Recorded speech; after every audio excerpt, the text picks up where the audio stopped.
rekening masyarakat. Semua transferan ke masyarakat, tidak ada satu rupiah pun yang kemudian kita koreksi.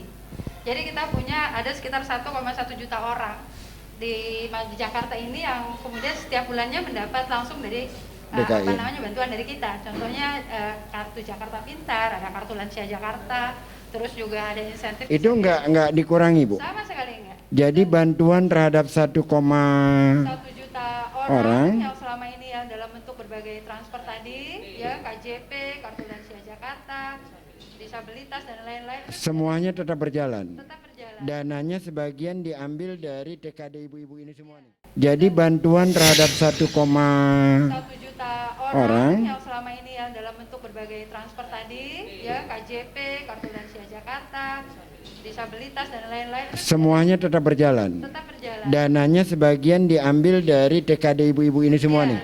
Jadi belum dulu. Jadi artinya dari situ kemudian kita memilih.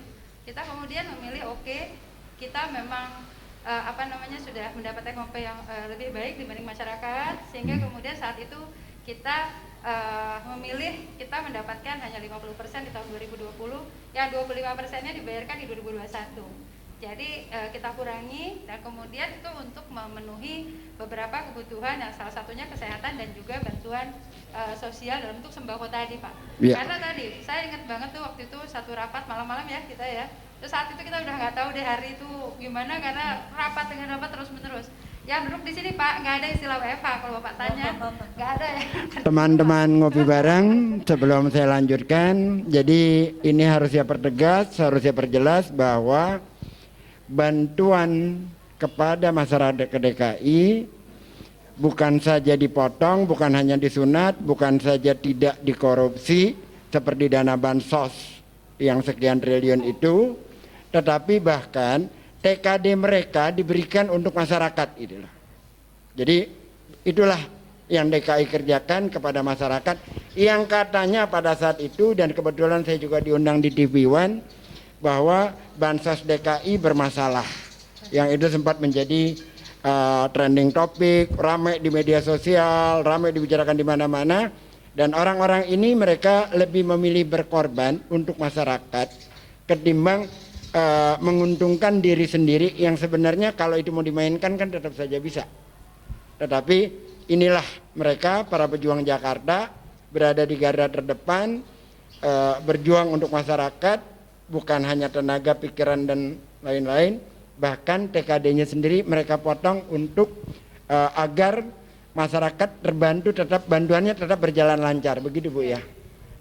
Silakan Bu. Mungkin sedikit lagi Pak, ada satu hal yang ingin saya sampaikan di sini adalah apa sih strategi pemulihan ekonomi Jakarta, gitu ya.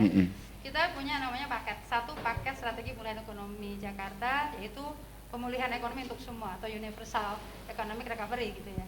Karena kita sadar bahwa siapa sih yang terdampak saat ini dari pandemi, semua lapisan masyarakat, dari yang terendah sampai dengan yang tertinggi, dari yang usahanya informal sampai dengan yang usahanya besar, semua pasti terdampak.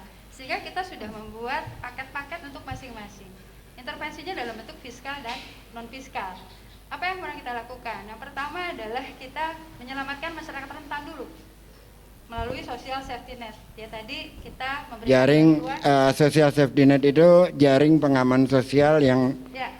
Jadi kita Bapak bayangkan yang biasanya saat sebelum pandemi kita membantu 1,1 juta orang ya Pak. Iya. Nah pada saat kemarin kita pandemi itu sudah meningkat angkanya menjadi 2,4 juta kakak. 2,4 juta kakak. Bukan orang lagi. Bukan orang lagi. Satu kakak itu kira-kira 3 sampai 4 orang ya rata-rata di kita. Jadi Bapak bisa bayangkan seberapa besar terdampak. Kenaikan persentasenya itu udah bisa ratusan persen. Betul. Kalau dari 1,1 menjadi kita 2/3 kakak Jakarta. 2/3 karena 3,6 ya Bu ya total keseluruhan kakak di DKI. Nah itu kita berbagi 1,3 oleh pemerintah pusat dan 1,1-nya oleh dari kita untuk pemberian bentuk sembako. Dan itu diurus selalu Bu ya? Maksudnya diurus administrasinya tetap jalan dengan benar? Iya, jadi itu tadi dan Pak, itu tidak ada drama seperti Sudirman tuh nggak ada Bu ya? Pada saat ngurus itu ya? Itu paket aja lah. Ya itu ini adalah saya gitu. Jadi intinya adalah social safety net, terus kemudian juga siapa lagi ada 93,46% pelaku usaha tuh UMKM. Jadi cuma sedikit Pak sebetulnya yang usaha besar di kita, tapi bicara kontribusi UMKM itu masih kecil. Nah ini kita harus selamatkan. Sekali lagi melalui KSBB, kolaborasi sosial berskala besar UMKM itu kemudian kita bisa lakukan. Bahkan kita over target Pak. Ini yang luar biasa. Kalau tadi Bu Tika bilang ini momentum, itulah yang kemudian menyadarkan kami luar biasa ya. The power of collaboration itu betul-betul sudah secara nyata gitu menyadarkan kita semua. Bapak bayangkan saat itu kita punya target mungkin dari awal pada saat dulu kita sebut OKOC, terus kemudian kita sekarang menyebutnya Jakpreneur karena kita perluas. Target kita bahkan harusnya 2022 itu 200.000, tapi per hari ini itu juga sudah melampaui, sudah hampir 220. Sebentar Bu, ini saya dikasih harapan apa dikasih janji kampanye? Karena di tengah COVID, saya ingat ini adalah Jakpreneur yang sebelumnya OKOC itu targetnya adalah 350.000 waktu itu, dan terus di tengah situasi seperti ini banyak orang berpikir termasuk saya udahlah tidak mungkin bisa tercapai, tidak mungkin ada yang bisa dilakukan. Tiba-tiba Ibu mengatakan bahwa tahun ini 200.000 sudah. Bahkan jadi target yang di RPJMD kita 200.000 200.000 baru. Enggak, 350.000 itu 5 tahun soalnya, iya, bukan sekarang. Iya, 200.000 selama 5 tahun. Dan bahkan per hari ini pun sudah melampaui. Apa yang terjadi? Saya ingat sekali pada saat merapatkan dengan dinas-dinas, ada 7 dinas yang punya tugas itu, termasuk dinas di Bu Tuti. Itu kemudian teman-teman tanya, ini gimana Bu? Karena anggaran termasuk yang dipotong, gitu kan? Yang nggak bisa dikerjakan pelatihannya. Tapi ya itu tadi, kita berikan tantangan dengan pola kolaborasi. Apa yang terjadi? Akhirnya teman-teman menjadi kreatif Pak. Tadi bekerja sama dengan banyak pihak. Anggaran dipotong, situasinya pandemi, target tercapai. Jadi kalau ada pertanyaan lanjutan silahkan aja jawab sendiri, karena saya mengimajinasikannya saja susah gitu loh, bagaimana mereka bekerjanya itu. Baik Bu, terima kasih banyak. Kita akan berbincang lagi ini ke soal lain ya. Di tengah situasi kayak gini Bu, pengendalian penduduk dan pemukiman itu kan relatif tambah rumit karena dananya berkurang. Sementara lahan di Jakarta juga tidak banyak gitu kan. Nah, ini bagaimana rumusnya nih? Ini yang mengendalikan kita semua sebagai warga Jakarta, kehidupan kita supaya lebih bermanfaat, lebih maslahat, dan kota ini menjadi proporsional untuk ditempati oleh warganya sebenarnya. Silakan Bu Suwardi. Terima kasih Pak.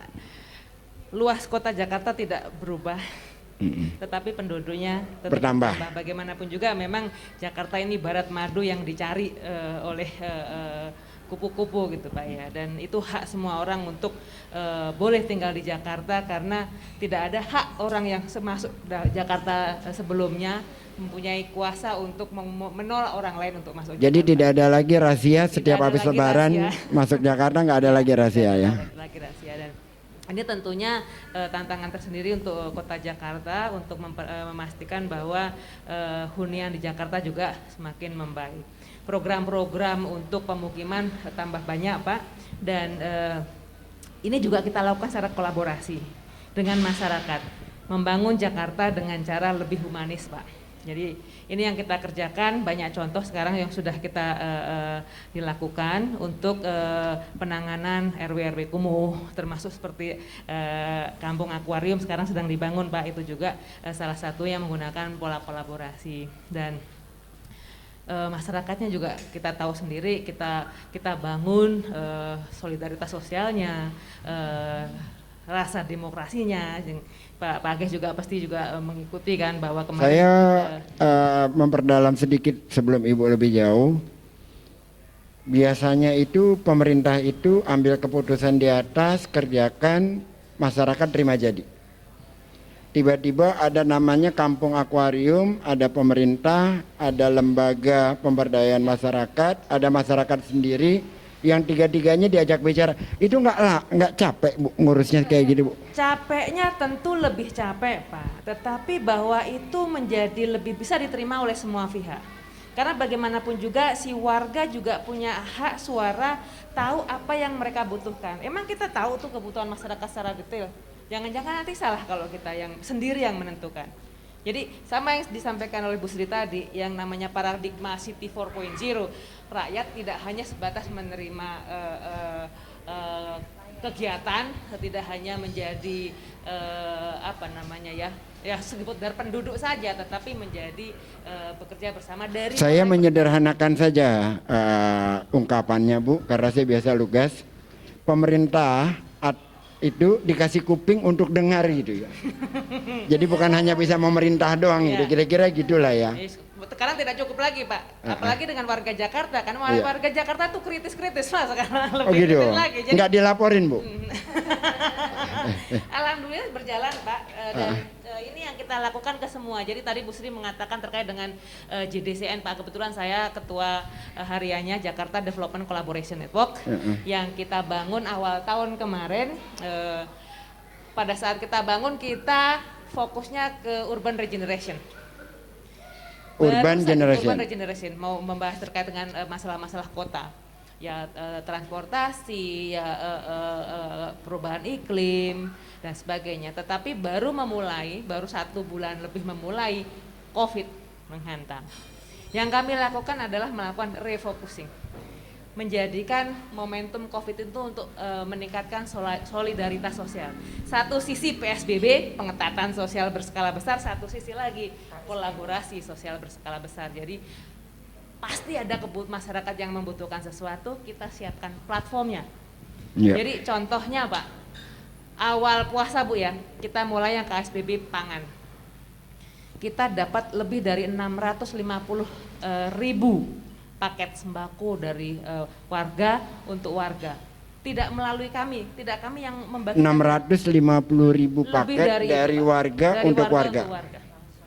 Ada yang langsung, ada yang menggunakan agregator yang kita siapkan.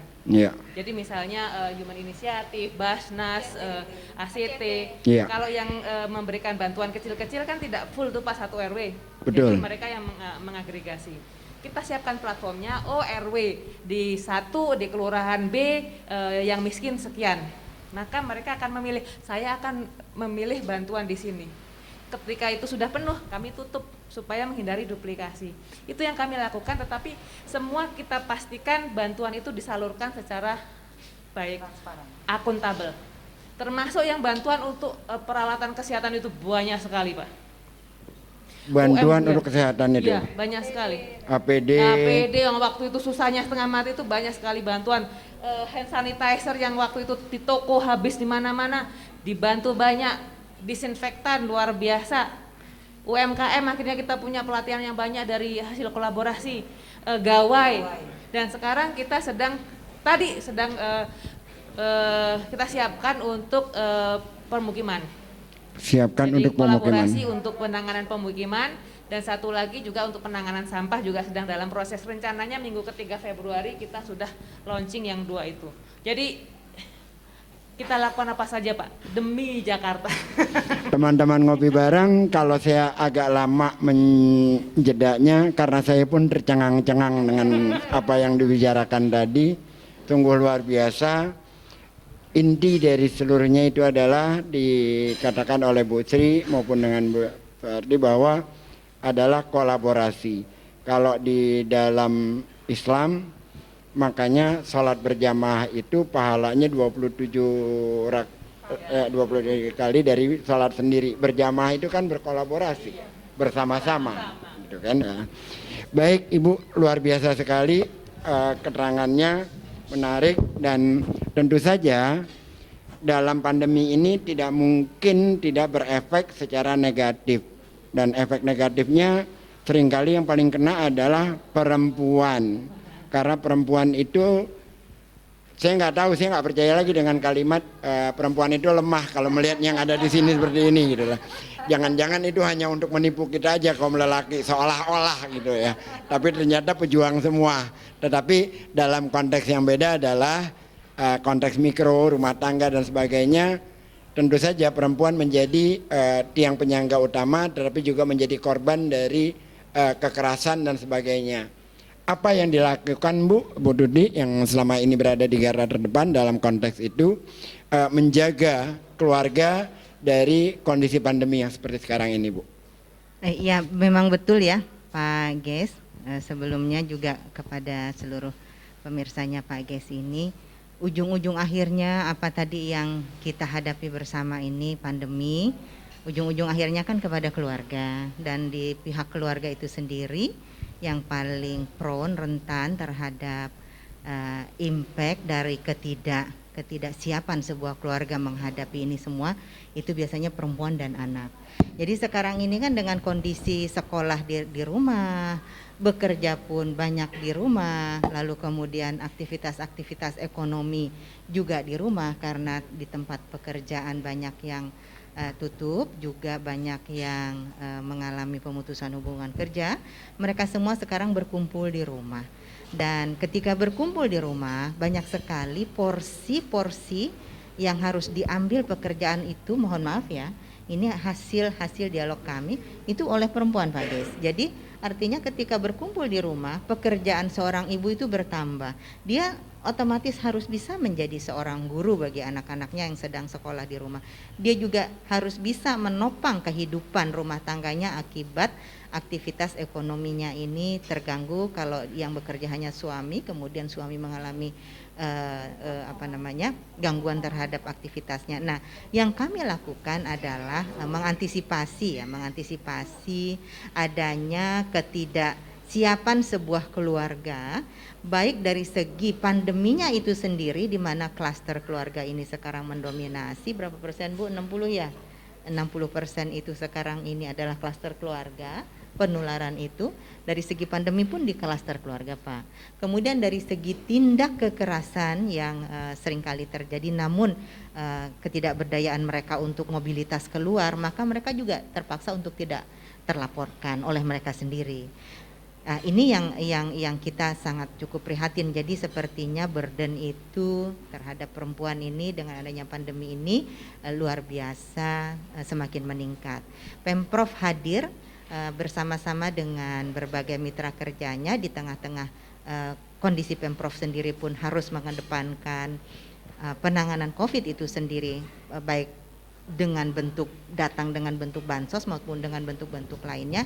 Nah, maka kami juga datang dengan pola kolaborasi tadi Pak, didukung dengan berbagai elemen yang ada, LSM pemerhati perempuan, LSM pemerhati anak, kemudian perguruan tinggi Pak. Luar biasa perguruan tinggi ini mendukung kita semua.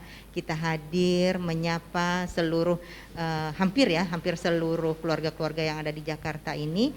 Nomor satu, kita hadir di tengah-tengah mereka. Ya, tadi Bu Nahdia sudah bilang belum semua rapih dengan pemahaman tentang gadgetnya. Kita datang dengan digital literacy, kita hadir ke tengah-tengah mereka memberikan digital literacy dengan coverage ya, dengan coverage itu setiap kali kita lakukan webinar dan didukung juga dengan armadanya tim penggerak PKK tentunya Ibu. Nah ini yang menarik Bu, tentang PKK itu efektif sekali Bu. Sangat amat efektif. Kita hadir ke tengah-tengah para keluarga, yang mana keluarga ini 3,5 juta keluarga yang ada di Jakarta, melalui frontliner yang ada di ujung tombak paling depannya tim penggerak PKK yang namanya kader Dasawisma, yang saat ini sudah 75.000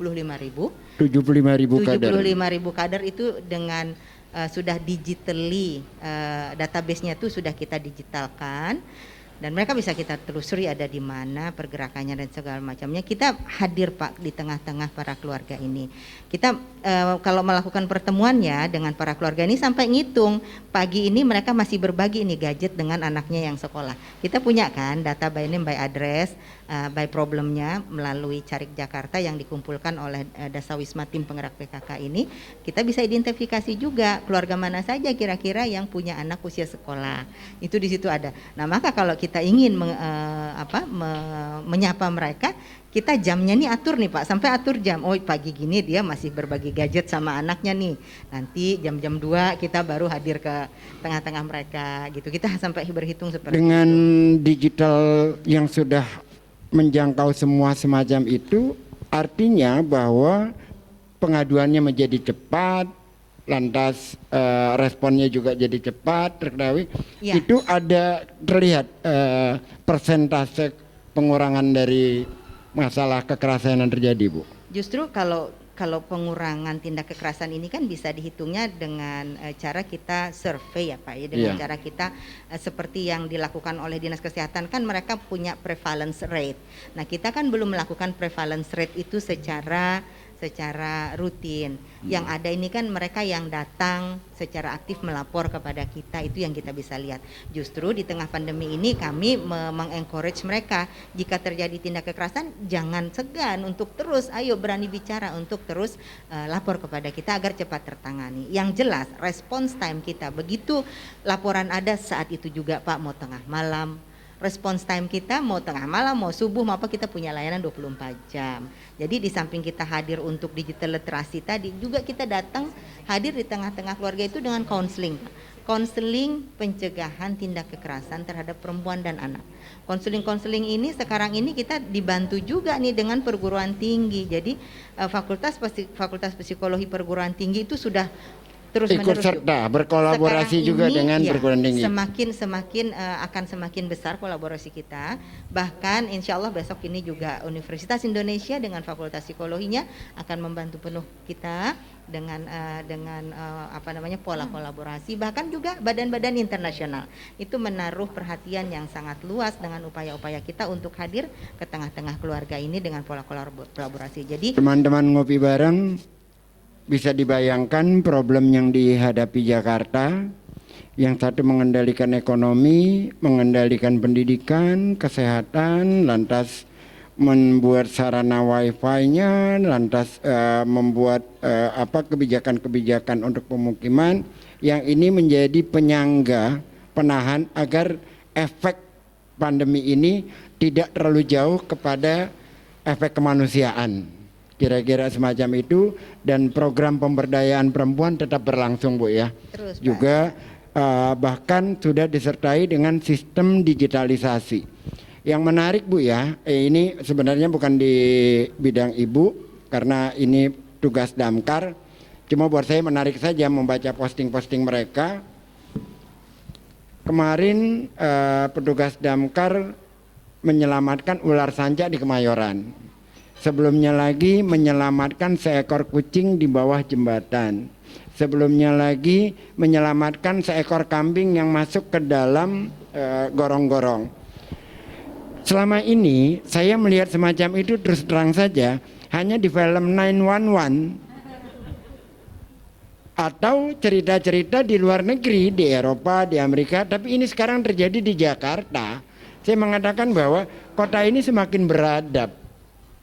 Kota ini semakin humanis, dan untuk bicara tentang kota ini semakin beradab, semakin humanis, orangnya ada di sebelah kanan sana, sebelah kiri saya ini, Bu Susi, yang semua pekerjaannya sekarang paling sering ditampilkan di media sosial karena ada yang nulis Jakarta Rasa Korea, dan saya bahkan menambahkannya dengan lagunya dari sajaknya Sapardi Djoko Damono tentang hujan bulan Juni. Kalau itu kan sempat bedanya. Nanti akan saya bacakan juga cerita itu. Nah, itu Ibu Susi dengan tengah Covid kayak gini, rasa-rasanya Ibu memberikan kita kebahagiaan nih. Taman-taman di Jakarta sudah sedemikian bagusnya dan akan terus berlanjut ya Bu ya. Yang menjadi pertanyaan saya adalah kondisi seperti ini dananya dapat terus Bu? Ya, jadi kalau boleh kami sampaikan, jadi 2018 kami Karena kan kunci cari duitnya kan di sini nih.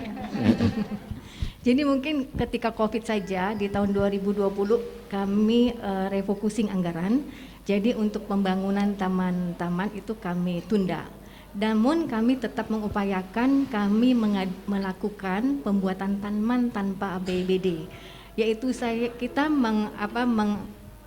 memaksimalkan PJLP yang ada di Dinas Taman. Jadi membuat itu kita mempergunakan seperti kayu-kayu yang tidak terpakai yang didapat dari bukan pengrajin, pengolahan yang kami punya di TPK. Jadi itu kita buatkan seperti sarana pedestrian, kemudian kita buatkan bangku-bangku dan meja, dan itu sangat bermanfaat untuk masyarakat. Dan itu adanya di Jakarta Barat. Jadi kami mengupayakan seperti itu. Kemudian kami menambah sarana-sarana itu juga untuk di Ragunan, jadi menambah fasilitas. Walaupun di masa pandemi ini kami menutup semua sarana taman. Gitu, karena kami khawatir akan membawa semua sarana taman ya, di sama pandemi ini ditutup. Ditutup sebanyak 2.500 taman kami tutup. 2.500 Ya. Taman itu yang sudah ada. Ya, namun pada PSBB pertama awal itu memang kita buka sebanyak mewakili setiap wilayah itu hanya 5 lokasi. Namun ketika PSBB ketat kami tutup kembali. Tutup kembali. Itu yang sudah ada 2.500. Akan bertambah lagi tahun ini ada berapa, Bu? Ya, jadi tahun ini kita akan membangun 12 Taman Maju Bersama. 12 Taman Ya. Maju Bersama. Ya, kenapa disebut Taman Maju Bersama? Karena lagi-lagi kita berkolaborasi dengan masyarakat. Jadi sebelum kita bangun, jadi kita mengumpulkan lewat forum diskusi yang mana hasil desain itu adalah hasil diskusi kita bersama dengan masyarakat setempat, sehingga fasilitas sarana yang kita buat adalah untuk masyarakat sekitar secara optimal, yang dapat digunakan secara optimal. Luar biasa sekali. Teman-teman ngopi bareng, kalau Anda ke Sudirman sekarang atau kemana-mana tempat di Jakarta, jangan heran apabila di sana sudah kita temukan kupu-kupu dan capung berada di taman-taman Jakarta. Kan itu punya persyaratan, udaranya harus bagus, airnya juga harus bagus. Artinya kondisi Jakarta sekarang ini secara ruang untuk hidup dari hewan-hewan terbang itu sudah lebih baik, Bu ya. Pak Berada. Ges, tambahan Pak, Iya. Dinas Pertanian dan Iya. Pertanian dan Pertanian Pangan, mereka punya program warga Jakarta bisa mendapatkan tanaman gratis, Pak, dikirim online. Jadi warga Jakarta dapat tanaman gratis dan itu pun dikirim online. Bisa kirim online, satu KTP bisa dapat 2 pohon. Satu KTP dapat 2 pohon. Tidak cuma itu, sebetulnya juga benih ikan. Benih ikan Nanti juga akan ada- dapat. Bagusnya ada satu lagi, nanti bicara dengan Kepala Dinas KPKP, saat ini sampai PLT. Pak, satu lagi, Bu Susi punya tugas juga kaitan pemakaman. Itu saya kira juga perlu Sudah kita bicarakan di minggu lalu dengan Bu Susi, itu sudah komplit soal pemakaman, sudah dibahas panjang lebar kemarin itu. Iya. Dan ini programnya dunia akhirat Ibu Susi ini. Dan teman-teman ngopi bareng, sampailah kita di akhir acara. Kita akan bertemu lagi dengan tema yang berbeda, dan ada beberapa ibu-ibu di sini yang akan kita undang membedah secara khusus tentang program atau wilayah yang sedang ditanganinya, agar kita bisa lebih dalam lagi mengobservasi, mengeksplorasi semua kegiatan-kegiatan yang ada di DKI Jakarta. Dan sebelum kita akhiri, dari Ancol ada sedikit merchandise dari saudara Martua Hamid Siregar, juga dari Pak Maruli. Pak Maruli ini produser dari acara Ancol TV Ngopi Bareng ini. Silahkan Pak Ucok. Terima kasih banyak Pak Ucok, Pak Dani, Pak Maruli. Baik teman-teman Ngopi Bareng, sampai jumpa lagi di tema dan acara yang akan datang. Assalamualaikum warahmatullahi wabarakatuh.